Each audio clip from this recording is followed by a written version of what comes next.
Hey guys, I know it's been almost 2 weeks again since the last update. I'm sorry about that. So today I'm afraid is not going to be that cheery of an update. I am currently back down to 109.4 pounds, and that is due to the fact that I am no longer taking the Epitamin. Unfortunately, oddly enough, someone pointed out to me a couple of weeks ago in my last video. They asked where was I getting my Epitamin from, and I told them Amazon. And they said, well, that's funny because a friend of mine has been trying to get it on there and has not been able to. Like, they literally just can't find it. I said, okay, well, hold on, let me go check and see if I can get you the link. And sure enough, the last place that I ordered it from was no longer selling it. And I contacted the seller and asked why the sudden change, because I know there's like people on here that have been doing Epitamin reviews for like 4 years now. So the stuff is not new. It's not like a brand new thing that, that's new to the industry of weight gain, I guess you could say, or to Amazon for that matter. But, excuse me, just rudely chewing gum. So they're no longer allowed to sell it on Amazon. I don't know why. The seller did not tell me why. They just said they're not allowed to sell it. I do know that it's weird because I'm getting mixed messages. I've tried to look it up and find out, maybe is it something that's not legally supposed to be sold without a prescription in the United States, or like I don't know. I just kind of presumed because everybody on YouTube was taking it, and there's even recent videos of people taking it. You would think within like a 4 or 5 year span of time, if it wasn't supposed to be sold without a prescription or something, that like authorities would have been on this already and it would have been taken off the market years ago. But I know in the States it is the active ingredient cyproheptadine is something that's usually prescribed, and the prescription name for it is Periactin. And I've heard people talk about their doctors prescribing that and all that sort of thing, but I didn't know because on the bottle of Epitamin, excuse me, on the bottle of Epitamin it says it's sold, well, it's made in India. And nothing against India or their regulations or whatever, but theirs are probably different than the States.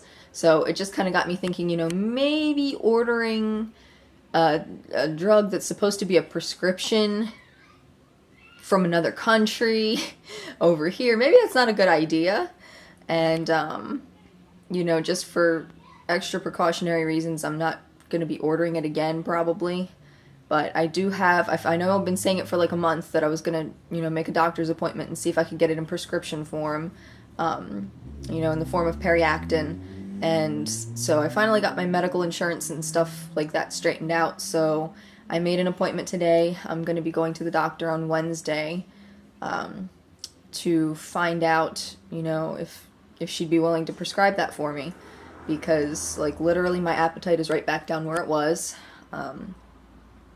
I had, like, 2 eggs and 2 pieces of toast that I had made for myself for breakfast today, and a full glass of root beer, and I literally got halfway down the glass. I'm like looking at the glass over there now. I could barely finish half the sandwich and I still had most of my eggs left. Like, I counted my calories last night and I think it was like around 900 something again. So I'm literally right back down where I was. And like my appetite is just nothing. It's literally just nothing again.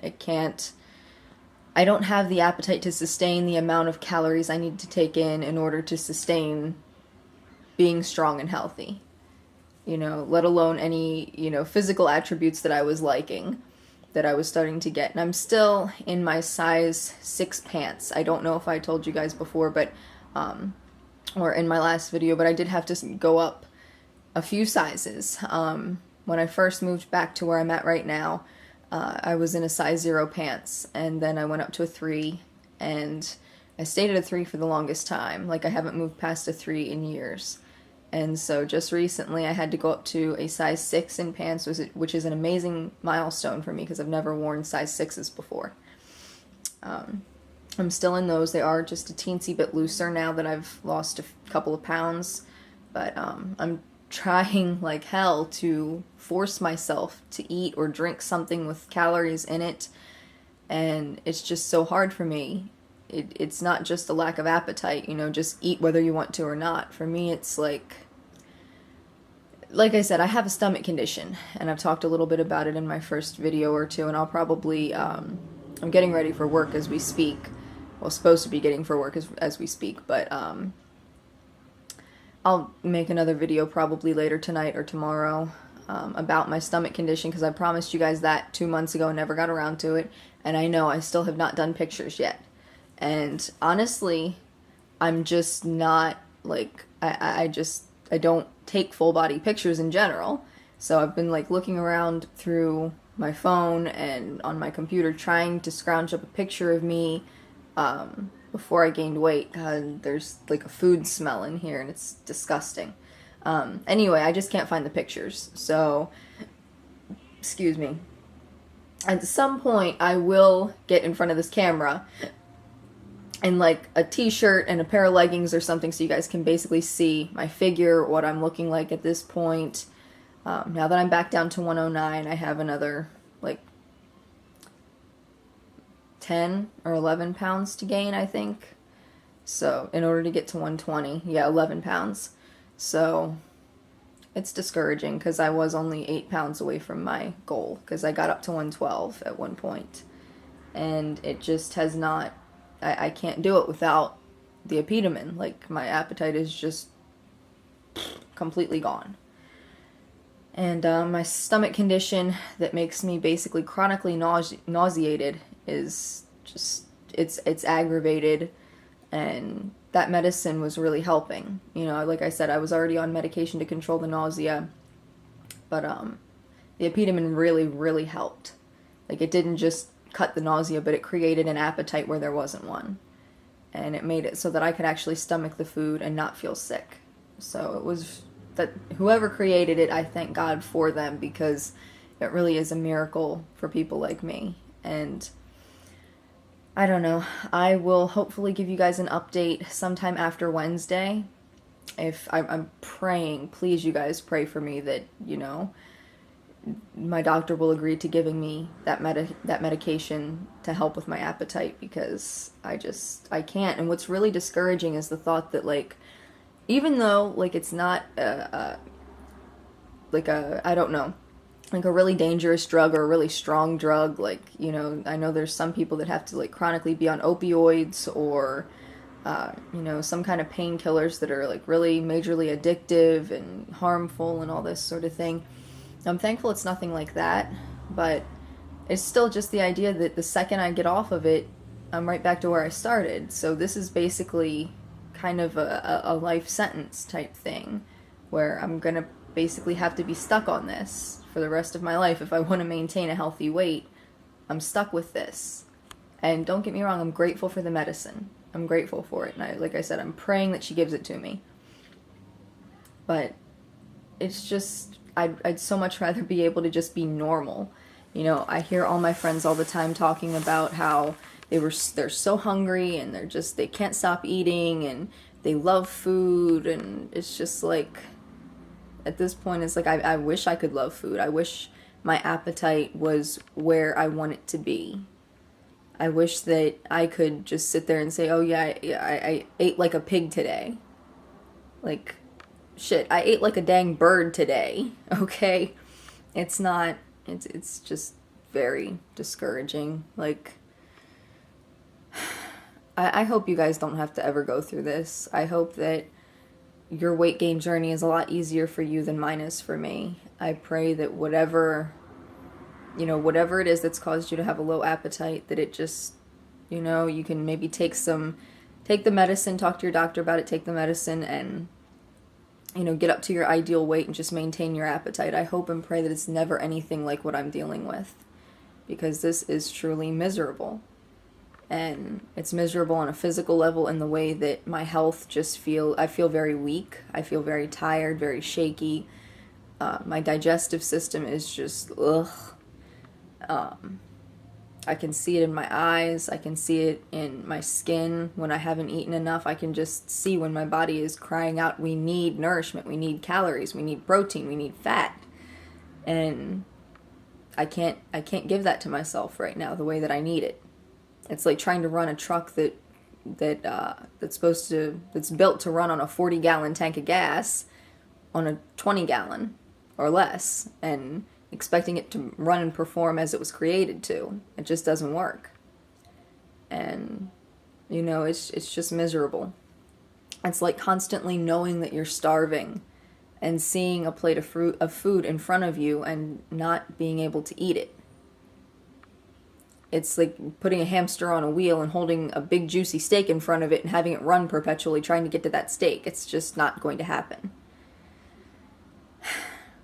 I'm sorry to be such a downer today, you guys. It's just really, really difficult when you learn basically that even though everybody else was able to get on this medicine and maybe take 2 bottles of it, get their appetite up, slow their metabolism down a little bit, do some weight training, and they're good for years. And you get off of it for 3 weeks and you're right back to where you started, basically. Everybody's journey's different, and I hope yours is much easier than mine. And like I said, I will update you guys sometime soon after I see the doctor on Wednesday. And hopefully I'll be in a much cheerier mood. Hopefully I'll have a prescription for the cyproheptadine and all will be well again.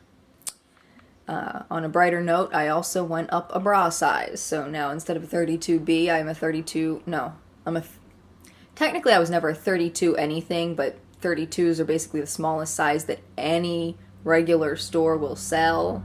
So that was kind of what I was always stuck with, was a 32B. So that was feeling a little bit tight in the cups, like in the cup area, but the band still felt kind of loose. Normally it felt pretty okay. The band was always a little loose, but the cups always fit fine, or even a little less than fine. Like as in I was too small for it a little bit, but then, like I said, it was getting too big, so I ordered some bras from adoreme.com, and I actually had to send them back because I got a 30B thinking that that would be okay because that's what size they said that I was according to my measurements, but it was way too small, so I had to go up to a 30C. And I'm not even going to say if, when I gain that final 11 pounds, I'm going to speak those things that are not into existence, speak those things that are not as though they were. If you're a Christian, you'll know that Bible reference. Anyway, when that happens, I'll probably have to go up to a D, maybe even back up to a double D, because that's the biggest size I ever was when I was nursing my son. And I was basically a toothpick with boobs, so it looked hilarious. I don't want to be like that again. I'd rather it be more proportional, but I certainly won't complain about being a D or a double D again. But anyway, I feel like that was the happiest note of this entire video, was me talking about my boobs. I apologize. Anyway, like I said, hopefully my next update will be cheerier, and I will be bearing good news. And let me know, you guys, how are you doing on your weight gain journey? If you guys have any update videos or anything like that, or you guys post on your blog, please leave me a link in the comments. I would love to read about it. I love hearing your success stories. And, you know, it would be nice to just focus on somebody else and their happiness or even their sadness right now rather than my own. So shoot me a comment. Don't forget to like, comment, subscribe, and all that good stuff. And I will see you in another video. Stay happy.